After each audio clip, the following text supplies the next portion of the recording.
warahmatullahi wabarakatuh.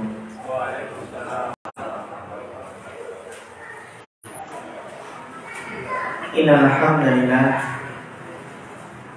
nahmaduhu wa nasta'inuhu wa nastaghfiruh wa na'udzu billahi min syururi anfusina wa min sayyiati a'malina. Man yahdihillah fala mudilla lahu wa man yudlil fala hadiya lahu. Asyhadu an la ilaha illallah wahdahu la syarika lah wa asyhadu anna Muhammadan abduhu wa rasuluh. Allahumma shalli wa sallim wa barik wa an'im ala abdika wa rasulika Muhammad wa ala alihi wa sahbihi wa man tabi'ahum bi ihsanin ila yaumil amma ba'd. Hingga kalau hormati Bapak Ibu jamaah pengawasan ingkang mugi-mugi tansah dirahmati Allah, Mas-mas, Mbak-mbak, adik-adik ingkang kula tresnani, alhamdulillah kita ing kesempatan dari punika alhamdulillah bisa kembali menghadiri kajian di kesempatan malam yang berbahagia ini.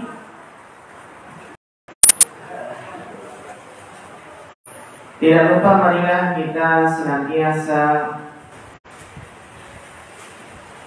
bersyukur kepada Allah Subhanahu wa Ta'ala karena atas segala limpahan dan karunia-Nya kita masih diberikan kesempatan oleh Allah, diberikan sehat walafiat sehingga bisa menuntut ilmu di kesempatan malam hari ini tanpa ada suatu halangan. Kita memohon kepada Allah semoga Allah Subhanahu wa Ta'ala memberikan ilmu yang bermanfaat. Salawat dan salam semoga tansah tercurahkan kepada junjungan kita Nabi Muhammad sallallahu alaihi wasallam, keluarga beliau, para sahabat dan umatnya yang senantiasa mengikuti beliau sampai hari akhir kelak. Jamaah yang dirahmati Allah Subhanahu wa Ta'ala, dolim kepada anak. Mungkinkah orang tua itu berbuat dolim kepada anaknya sendiri? Mungkin nggak, Pak? Bisa saja. Sebagian orang tua dolim kepada anaknya tanpa ia sadari. Kenapa? Karena semakin banyak interaksi, semakin banyak hubungan antara sesama, maka semakin banyak potensi untuk berbuat salah. Terkadang kurang bisa menunaikan hak dan kewajibannya dengan sebaik mungkin. Padahal jangan sampai seseorang itu berlaku zalim, apalagi kepada anak sendiri. Karena kita semua tentunya ingin mendapatkan seorang anak, keturunan yang tumbuh dengan sehat, lucu, menggemaskan. Kita ingin menjadi punya harapan anak itu sukses. Bahkan orang tua sampai mengorbankan waktu, biaya, tenaga untuk mewujudkan hal tersebut. Ingin bagaimana anak itu cerdas, banyak meraih prestasi. Namun tentunya apa? Yang perlu diperhatikan adalah prestasi dunia saja tidaklah cukup. Betapa sering kita mendengar orang tua yang pusing 7 keliling akibat tingkah pola anaknya yang selalu membuat gara-gara. Padahal pas kecilnya dulu apa Pak? Kecilnya itu begitu lucu, menggemaskan, sangat disayang. Sering kita menyaksikan orang tua yang semasa mudanya bekerja keras, membanting tulang, memeras keringat. Demi apa? Demi masa depan anaknya. Namun sangat disayangkan, di penghujung usia justru anak tidak segan-segan membentak orang tuanya, atau mungkin mencampakkan tubuh yang renta tersebut ke panti jompo tanpa perasaan bersalah sedikit pun. Pasti ini ada yang salah. Jangan-jangan yang mengawali dolim anak orang tua. Kenapa kok anak sampai menelantarkan naruh orang tuanya di panti jompo? Jangan-jangan dahulunya orang tuanya berlaku dolim, mendolimi anak tanpa sadar. Itu baru di mana? Berbicara baru di dunia. Akibat dolim kepada anak, akhirnya orang tua tercampakkan ketika di masa tua. Belum nanti di akhirat. Belum nanti di akhirat bagaimana pertanggungjawabannya nanti di sisi Allah Subhanahu wa ta'ala. Maka sebelum hal tersebut terjadi, perlu adanya muhasabah, perlu adanya introspeksi diri. Adakah kezaliman yang pernah kita perbuat terhadap anak-anak kita? Yang terkadang kezaliman tersebut tidak disadari. Jadi jamaah yang dirahmati Allah, anugerah Allah yang amat besar itu janganlah dizalimi. Anak itu kan anugerah, nikmat yang sangat besar. Jadi nikmat Allah itu kan sangat banyak. Saking banyaknya kita tidak mungkin bisa menghitungnya. Dan seringkali seseorang itu kurang bisa mensyukuri nikmat tersebut. Ya. Dan nikmat itu biasanya akan terasa ketika hilang. Banyak orang yang kurang mensyukuri nikmat listrik, Pak. Baru sadar nikmat listrik itu ketika apa? Mati lampu, ketika belangan. Seseorang juga kurang menyadari betapa besarnya nikmat sehat ketika sedang apa? Sakit. Sehingga sebagian ahli bijak mengatakan kesehatan itu adalah ibarat mahkota yang berada di atas kepala orang-orang yang sehat, yang hanya bisa dilihat oleh orang sakit. Dan di antara anugerah besar yang jangan dizalimi itu adalah anugerah anak. Kehadiran sang buah hati yang tidak ternilai harganya, tidak bisa dilihat dengan kekayaan materi. Namun sangat disayangkan banyak orang tua yang belum merasakan kalau anak itu anugerah, sehingga anak tersebut disia-siakan, bahkan dizalimi. Banyak orang tua yang kurang bersyukur. Buktinya apa? Buktinya masih banyak keluh kesah yang terlontar di lisan, ditambah lagi diiringi kekesalan, rasa tidak puas. Padahal kita lihat di luar sana, ternyata begitu banyak pasangan yang sudah lelah menanti kehadiran sang buah hati, namun tak kunjung hadir pula. Padahal segala apa? Sarana usaha, saran dokter, saran teman, semuanya dicoba. Namun apa? Tidak kunjung datang sang buah hati tersebut. Di sisi lain, agar orang tua menyadari betapa anak itu anugerah yang luar biasa.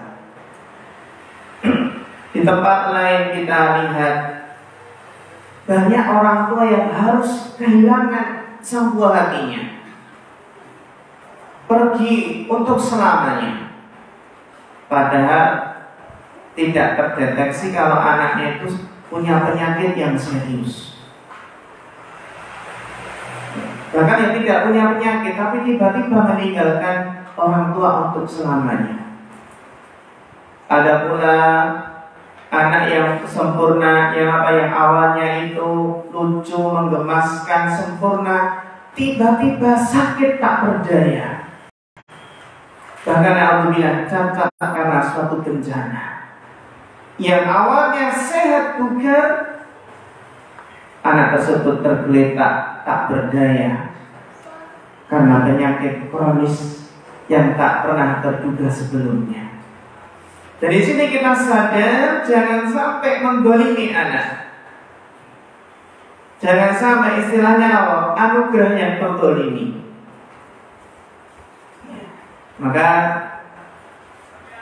jemaah yang dirahmati Allah, harus kita rasakan bahwasanya anak itu adalah perhiasan dunia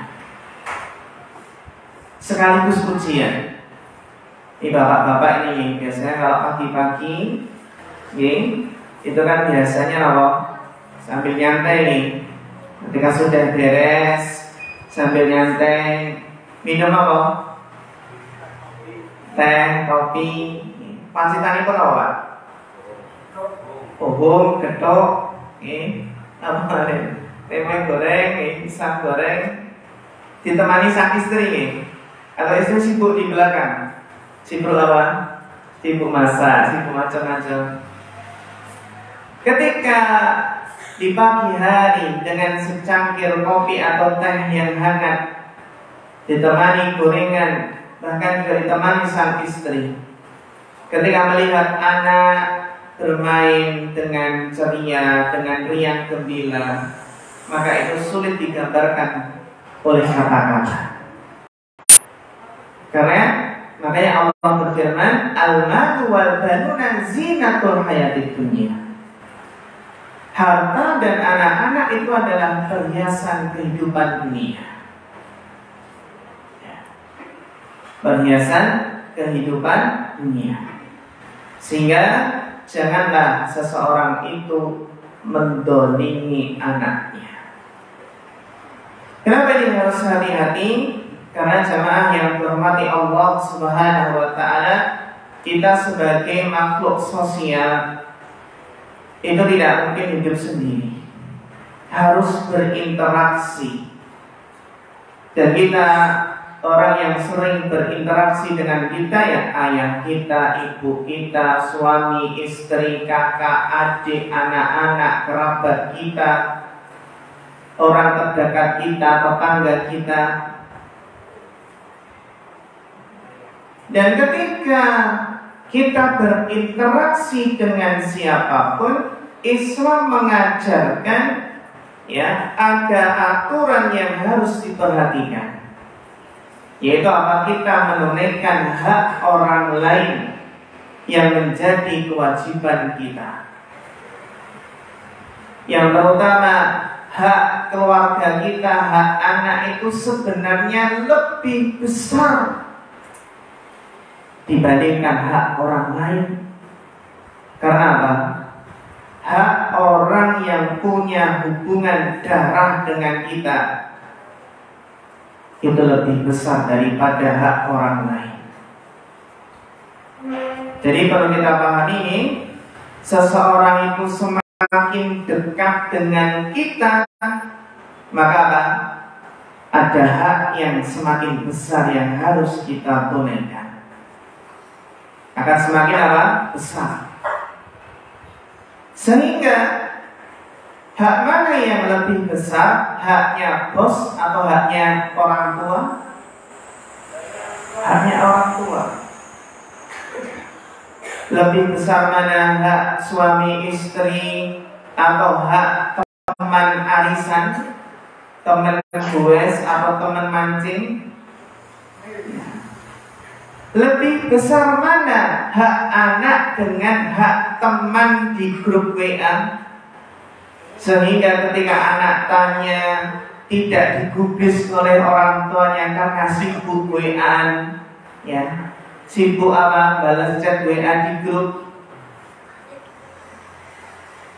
Maka harus kita pahami bahwa realitanya, kenyataannya, justru tidak sedikit orang-orang yang terdekat tadi, orang-orang yang dekat dengan kita itu justru sering mengalami perilaku yang kurang terpuji dari kita.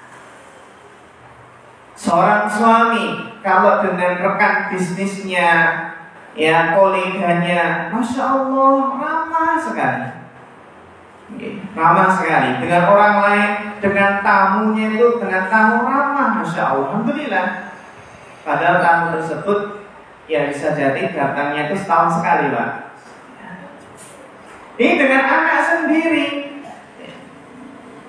jarang tersenyum, boro-boro tersenyum, gak pernah ramah dengan anak sendiri. Bahkan anaknya sering dibentak, sering menangis, sehingga banyak di antara anak yang jadi korban perilaku ataupun ya tindakan yang kurang terpuji dari orang tuanya. Maka Bapak Ibu yang dirahmati Allah Subhanahu wa Ta'ala, inilah yang harus kita perhatikan, bahwasanya apa? Kedzaliman itu sangat mengerikan dampaknya. Tidak hanya di dunia, bahkan di akhirat. Sebagaimana hadis yang diriwayatkan oleh Al-Imam Ibnu Majah, bahwasanya Rasulullah SAW menjelaskan kedzaliman nanti suatu saat akan dibalas oleh Allah, cepat atau lambat. Sehingga dalam hadis qudsi Nabi bersabda, membawakan hadis qudsi, Allah Ta'ala berfirman kepada orang-orang yang terzalimi, bi'izzati la ansurannaki walau ba'dahin. Dalam hadis qudsi Allah berfirman, demi keagunganku, sungguh aku akan menolongmu, orang-orang yang dizalimi, meskipun setelah beberapa saat nanti. Jadi yang dikhawatirkan dari doanya orang yang terzalimi, yang dikhawatirkan adalah suatu saat terkabul, meskipun tidak segera. Bisa jadi doa terzalimi, orang yang terzalimi tersebut dikabulkan saat orang yang menzalimi sedang sakaratul maut, sehingga mendapatkan kesusahan ketika sakaratul maut karena doa orang yang dizalimi tersebut.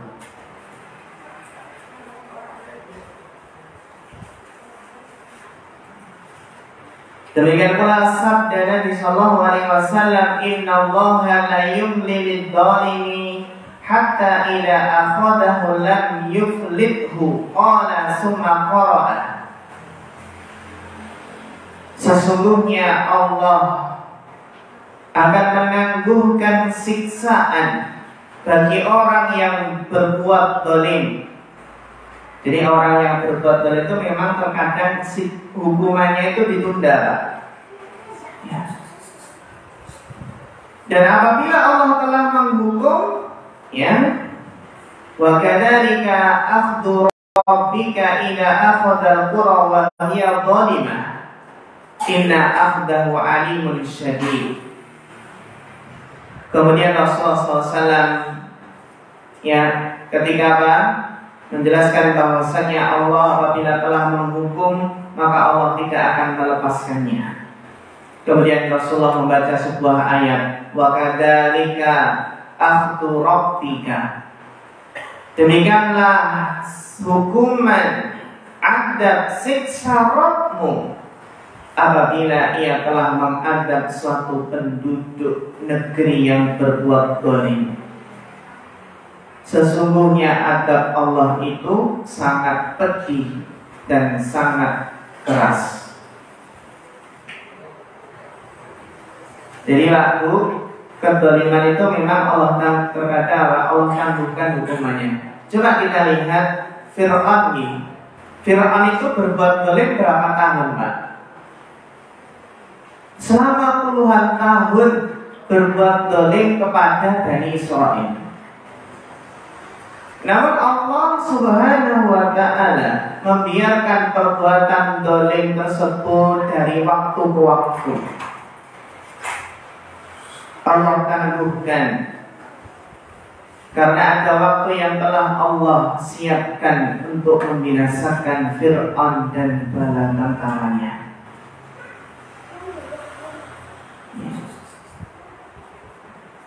Sehingga Allah pun menenggelamkan Fir'aun dan bala tentaranya.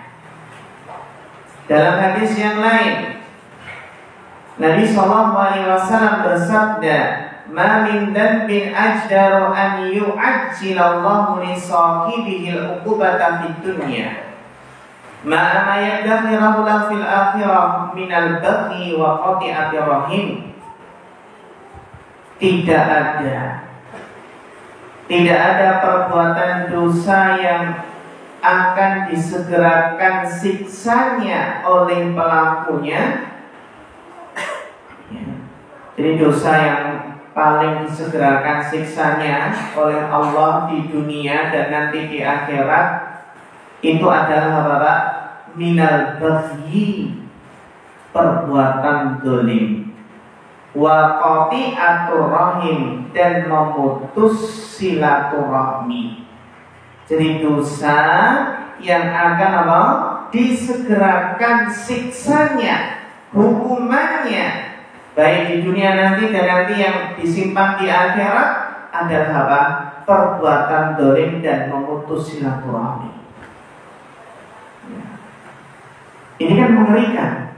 Kenapa Pak Bu mengerikan? Karena berbuat zalim dan memutus silaturahmi disegerakan balasannya di dunia. Jadi kita lihat orang yang suka memutus silaturahmi antar kerabat itu mesti hidupnya sengsara. Apalagi yang diputus itu kedua orang tuanya, Pak. Pasti sengsara hidupnya.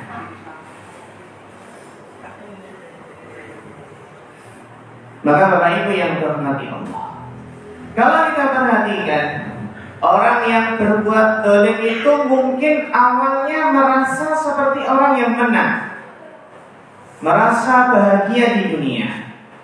Akan tetapi bagaimana ujungnya? Dia akan sengsara.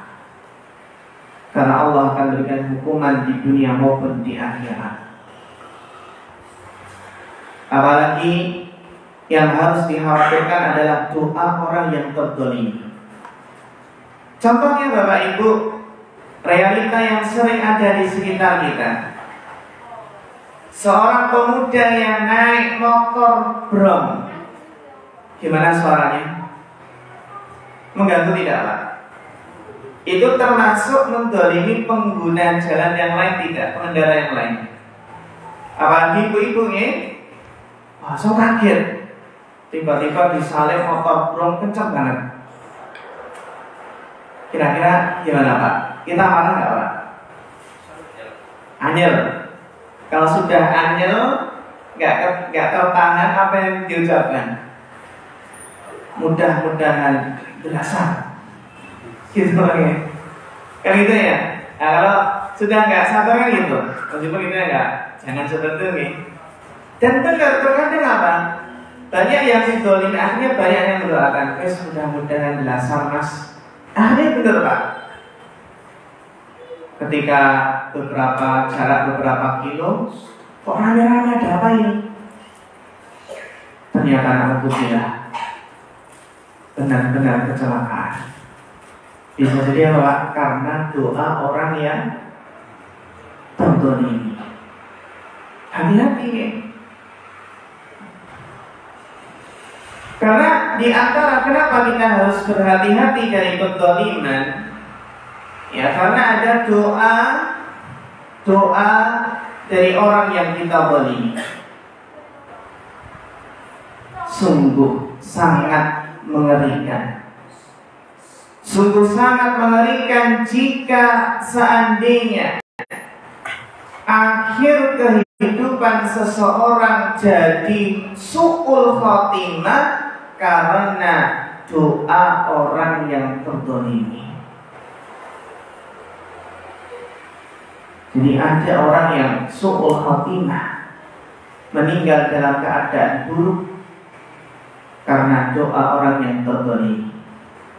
Sehingga Nabi SAW mengingatkan, ittaqi da'watan madlum, berhati-hatilah kamu dari doanya orang yang terdolimi. Apalagi kalau anak yang diterdolimi. Fa innaha laisa bainaha wa bainallahi hijab. Karena apa? Antara doa orang yang terdolimi dengan Allah itu tidak ada penghalang. Maksudnya apa? Mustajab. Ya. Jadi kalau kita didolimi segera berdoa ya Pak ya. Berdoa untuk kita atau mendoakan keburukan untuk orang yang mendolimi.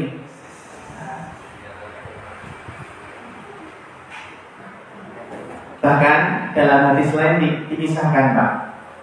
Ini hati-hati ya. Meskipun orang yang didolimi tersebut bukan orang soleh, wa in kana fajiran fujuru ala nafsihi, fa fujuru ala nafsihi. Ini ya. Hati-hati dari orang yang terdolimi, doa orang yang terdolimi, meskipun orang yang didolimi tersebut adalah meskipun orang fajir, orang pelaku maksiat, mungkin bukan orang soleh. Tapi karena terdolimi, mustajab doanya. Kata Nabi, fahujuruhu ala nafsiyah, kefajirannya itu untuk dirinya sendiri. Bahkan dalam riwayat lain, ittaqi da'watal madlum wa in kana kafiran. Hati-hati dari doanya orang yang terdolimi, meskipun orang yang terdolimi tersebut adalah orang kafir. Fa'innahu laisa dunaha hijab, kan ada penghalang. Jadi hadis-hadis tadi secara tegas menjelaskan bahwasannya doanya orang yang terdolimi akan dikabulkan oleh Allah. Meskipun doanya tersebut, meskipun yang berdoa adalah pelaku maksiat, bahkan orang kafir, selama didolimi dan berdoa keburukan, maka keburukan tersebut akan bisa menimpa orang yang mendolimi. Jadi orang kafir pun nggak boleh apa? Didolimi. Apalagi sesama muslim. Al-muslimu akhul muslim la yaqdimuhu wa la yuslimuhu. Seorang muslim itu adalah saudara bagi muslim yang lainnya. Jangan mendoliminya dan jangan menyakitinya.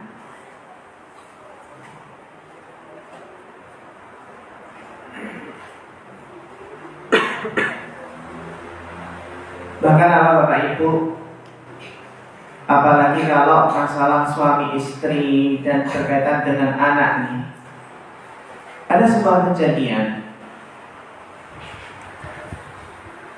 yang mengisahkan tentang doa keburukan orang yang terzalimi. Di antara kisahnya adalah kisah seorang wanita. Jadi ada seorang wanita yang merupakan istri kedua, namun dia dizalimi oleh suaminya. Padahal suaminya adalah seorang dai. Ini jadi yang namanya ustadz, namanya dai itu ya nggak lepas dari kesalahan. Maka sang wanita tersebut kemudian berdoa. Di antara doanya adalah yang mendoakan agar suaminya tersebut tidak diterima dimanapun. Akhirnya terjadi dan tidak ada tempat yang mau menerima dakwah suaminya tersebut. Maka bisa jadi kita lihat dampak doa istri yang dizalimi. Ada kisah pula dari kisah seorang yang siqah, ya tentunya orang yang terpercaya. Ada seorang pengusaha yang bekerja keras. Pengusaha bekerja keras, yang bekerja dengan beberapa orang, akan tetapi menzalimi salah seorang dari rekan kerjanya. Terus akhirnya rekan kerjanya tersebut berdoa. Pak, kira-kira doanya apa? Ya, sesama rekan bisnis, sesama rekan kerja itu kok dizalimi. Akhirnya dia berdoa kepada Allah agar Allah tidak memberikan kelancaran dalam bisnisnya dimanapun dia berada. Jadi bisa jadi orang itu bisnisnya macet, bisnisnya tidak lancar karena apa? Doanya orang yang terzalimi. Akhirnya apa, Pak Bu? Akhirnya dimanapun orang tersebut membuka bisnisnya tidak berhasil. Bisa jadi itu adalah karena doa rekan kerja yang terzalimi. Maka jamaah yang dirahmati Allah Subhanahu wa taala, berkaitan dengan masalah zalim itu kita hati-hati. Karena kita tidak tahu nih, ketika orang yang terzalim itu kan terkadang berdoa dengan penuh emosi sehingga mendoakan sebuah keburukan. Tentu kita bersyukur ya, bersyukur kepada Allah jika ada orang yang kita tidak merasa menzaliminya. Ternyata orang yang kita zalimi berdoa, ya Allah, ampunilah saudara saya yang menzalimi. Mungkin dia nggak tahu, masya Allah ini. Jadi orang baik ini, Pak. Jadi orang yang dizalimi malah mendoakan kebaikan untuk orang yang menzalimi. Ya Allah, ampunilah saudara saya yang mungkin telah menzalimi saya, mungkin dia nggak tahu. Masya Allah. Cari yang teman-teman seperti ini, Pak. Oke. Tapi yang seperti itu ya langka nih. Langka di zaman sekarang langka. Langka nih. Langka yang kita dapati orang yang dizalimi terus mendoakan ampunan bagi orang yang menzalimi. Justru kebanyakan yang didapati apa? Malah berdoa, ya Allah, binasakanlah dia, susahkanlah keluarganya, waduh, buatlah dia miskin, dan berbagai doa keburukan lainnya. Maka kita ingat tadi diskusi tadi bi'izzati la ansurannaki walau ba'dahin.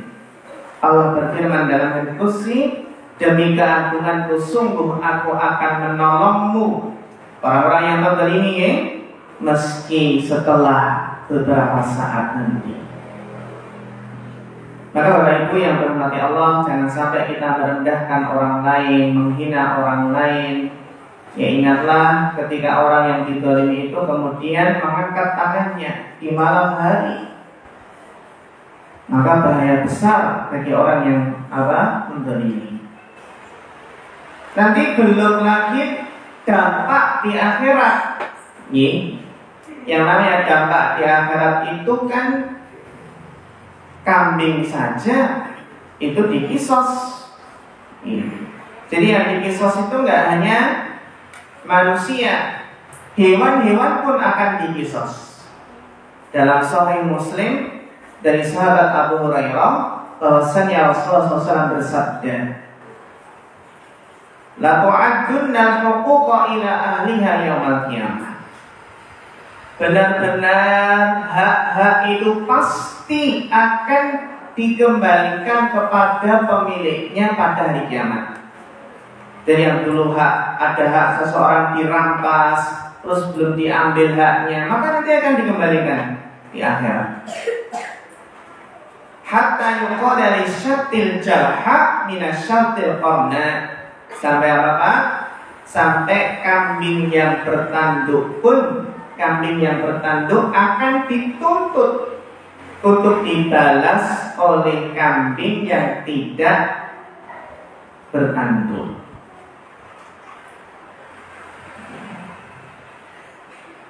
Giliran nanduk ya Pak, itu giliran nanduk sekarang. Jadi dibangkitkannya dan dikisosnya hewan-hewan pada hari kiamat itu merupakan di antara satu bentuk dari keadilan Allah Subhanahu wa Ta'ala. Allah Maha Adil. Hewan aja dikisos, apalagi manusia. Dan terutama kezaliman yang harus kita waspadai itu berupa perkataan, karena perkataan ini betapa mudahnya keluar, menghina, merendahkan, ya, sehingga nanti apa? Ketika di sidang bahayanya apa? Ketika di sidang nanti maka apa? Kezaliman yang kita lakukan akan dibayar dengan pahala yang kita miliki. Enggak kita pahala kita kasihkan ke orang yang didolimi. Jika pahala kita telah habis untuk membayar kedoliman tersebut, sedangkan masih ada kedoliman yang belum dibayar, gimana Pak? Maka dosanya orang yang terdolimi akan dipindahkan ke kita. Jadi pahalanya buat bayar dulu kedolimannya, terus ternyata apa? Kok gak cukup? Nah nanti dosanya orang yang didolimi akan dilimpahkan kepada yang didolimi. Oleh karena itu Nabi SAW mengingatkan, man kanat indahu matlimatun, man kanat indahu matlimatun li akhihi falyatahallalhu minha. Barang siapa yang memiliki kezaliman terhadap saudaranya, hendaklah minta segera dihalalkan.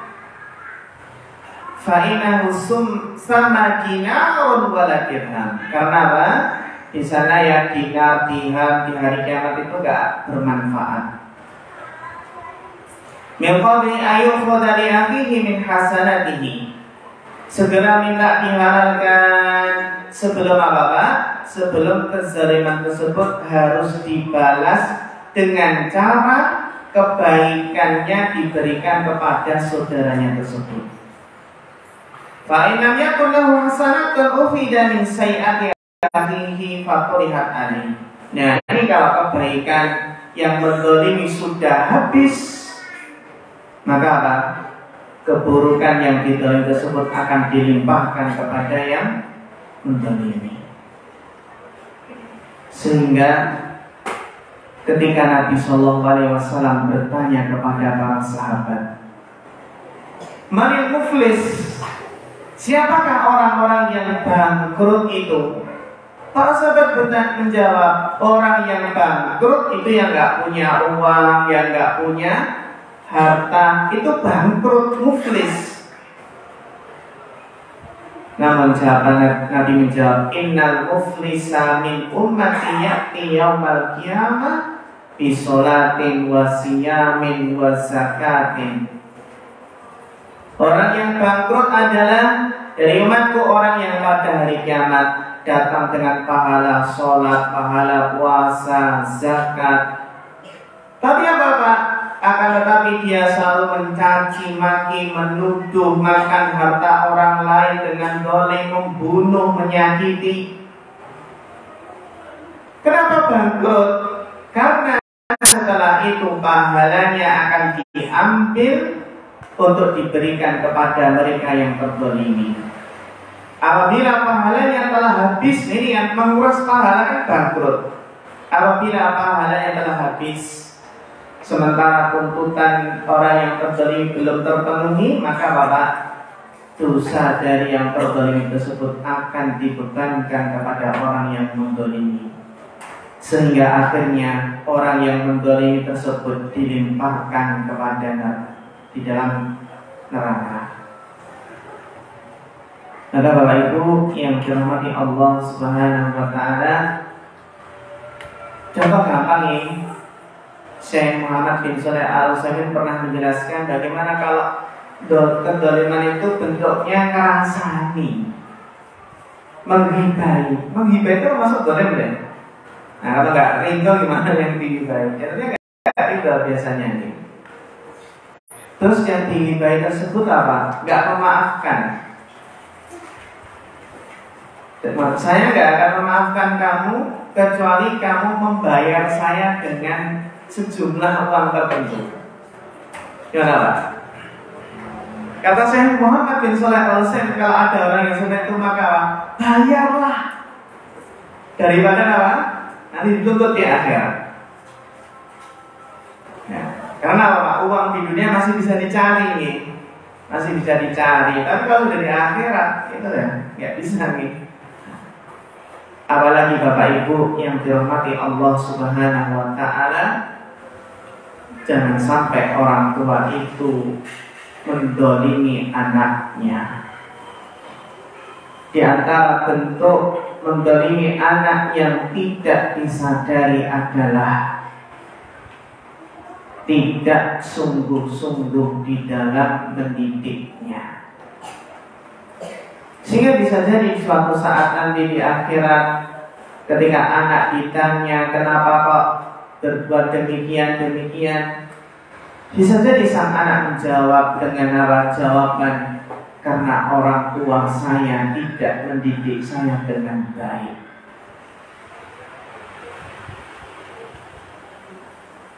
Maka Bapak Ibu yang dirahmati Allah Subhanahu wa taala, ada sebuah kisah orang tua yang durhaka. Orang tua kok durhaka? Biasanya durhaka kan anak nih. Ada orang tua yang durhaka. Jadi terkadang orang tua itu menuntut anaknya harus berbakti kepadanya. Tapi justru apa? Tidak disadari ternyata orang tua pun bisa durhaka, bisa mendolimi anaknya. Dalam riwayat Umar bin Khattab nih, di masa Umar bin Khattab ada seorang ayah menyeret putranya di hadapan Amirul Mukminin. Di depan Umar, orang tua tersebut mengadukan kelakuan putranya tersebut. Putra saya ini gak mau menghormati orang tuanya, durhaka, mohon nasihatilah wahai Amirul Mukminin. Ayat tersebut mengatakan demikian Pak. Lalu akhirnya Umar pun menasihati anak laki-laki tersebut. Nasihatnya nih, apakah kamu tidak takut kepada Allah? Sebab ridho Allah tergantung ridho orang tua. Tak disangka-sangka anak tersebut berbalik bertanya kepada Umar, wahai khalifah, apa di samping memang terdapat perintah berbakti kepada orang tua, tapi di sana ada juga perintah orang tua bertanggung jawab kepada anaknya. Akhirnya Umar bilang, ya benar ada. Umar menjawab, seharusnya ayah itu menyenangkan, mencukupi nafkah istri sekaligus ibu dari putra putrinya, memberikan nama yang baik kepada putra putrinya, mengajarkan Al-Quran dan ilmu agama lainnya. Mendengar penjelasan Amirul Mukminin, anak laki-laki tersebut menjawab membalas, jika demikian bagaimana aku bisa berbakti kepada ayahku? Demi Allah, ayahku itu tidak sayang kepada ibuku. Berarti tidak sayang kepada istrinya sendiri nih. Ya. Ayahku itu tidak sayang kepada ibuku. Ibuku diperlakukan tak ubahnya seperti seorang budak, seorang pembantu.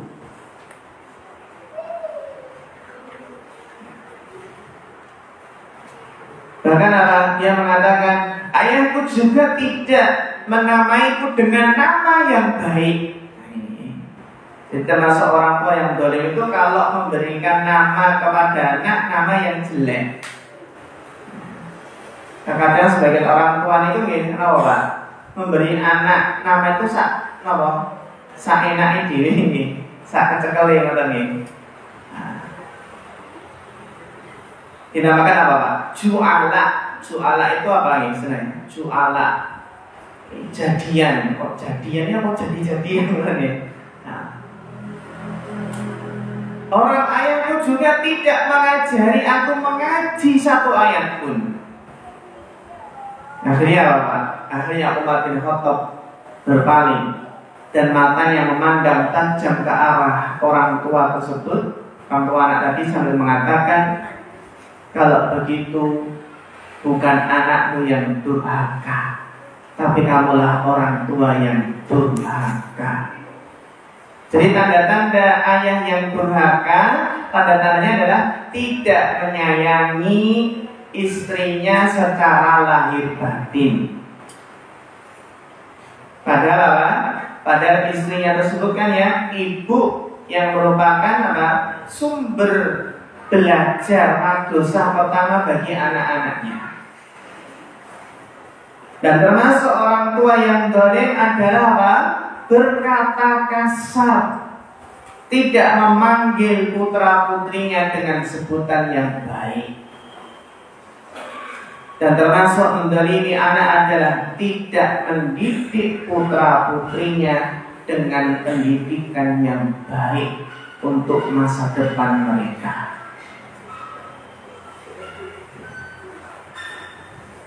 Tinggal dulu atau biasanya? Ada dulu? Oke, monggo.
Kita lanjutkan sebentar. Sehingga Imam Ibnu Qayyim al-Jauzi dalam kitab Tuhfatul Maulud pernah menjelaskan, barang siapa menyia-nyiakan pendidikan yang berguna untuk masa depan anaknya, jadi putra-putrinya dibiarkan begitu saja, tidak dididik dengan sungguh-sungguh, maka sungguh dia akan menjadi orang tua yang paling merugi. Beliau menjelaskan karena kebanyakan anak itu rusak moralitasnya karena disebabkan faktor orang tuanya lah yang telah menyia-nyiakan pendidikan anaknya. Akibatnya apa?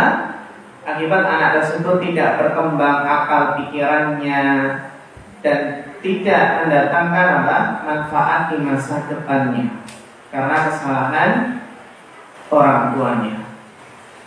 Sehingga Bapak Ibu yang dirahmati Allah Subhanahu wa taala, bagaimana agar seseorang itu tidak zalim? Maka intinya adalah bahwasannya langkah-langkah bijaksana untuk menghindari, menjauhi kezaliman. Yang pertama adalah terus belajar. Maksudnya apa? Terus belajar tentang aturan agama yang menjelaskan tentang hak dan kewajiban. Terus belajar ya tentang agama, ya tentang ilmu agama yang menjelaskan hak dan kewajiban terhadap orang-orang dekat kita, agar kita semakin mengerti mana kewajiban yang sudah ditunaikan dengan baik dan mana kewajiban yang telah ditunaikan tapi belum maksimal, dan mana kewajiban yang belum ditunaikan sama sekali.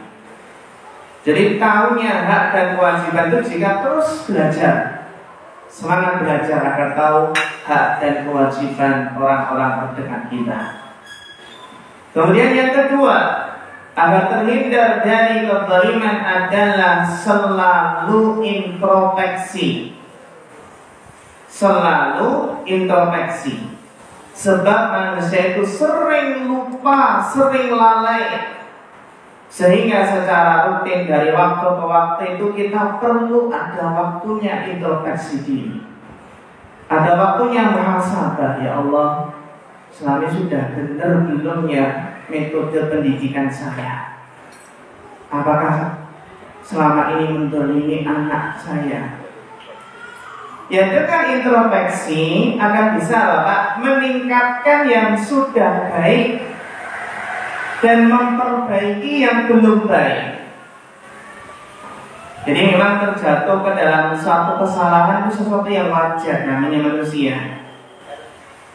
Namun kalau gengsi, nggak mau minta maaf, nggak mau mengakui kesalahan, itu ya nggak baik. Ya. Maka apa? Harus kita ketahui bahwasanya apa kita yang kita lakukan di dunia hari ini, maka akan dipertanggungjawabkan nanti di akhirat kelak. Makanya dengan terus belajar dan introspeksi itu apa? Dengan izin Allah akan terhindar dari kezaliman. Demikian Bapak Ibu yang dirahmati Allah Subhanahu wa taala, sehingga kita yang penting hati-hati dan meminta kepada Allah semoga dijauhkan dari kezaliman, karena kezaliman, ya kata Nabi SAW adalah al-dzulmu dzulumatun yaumal qiyamah. Kezaliman adalah kegelapan-kegelapan di hari kiamat. Kita ingin nanti di akhirat itu terang benderang, ya penuh cahaya bersinar, jangan sampai gelapnya kubur karena suatu kezaliman. Semoga Allah menjauhkan kita semua dari perbuatan zalim, dan semoga kita bisa hikmah, bisa adil, bisa menempatkan sesuatu itu pada tempatnya. Karena kezaliman intinya adalah menetapkan sesuatu tidak pada tempatnya. Demikian Bapak Ibu, mudah-mudahan bermanfaat. dan ada kurang lebihnya mohon maaf. Fanas'alullaha ta'ala al-huda wat-tuqa wal-afafa wal-ghina. Fa akhirul kalam, wassalamu alaikum warahmatullahi wabarakatuh.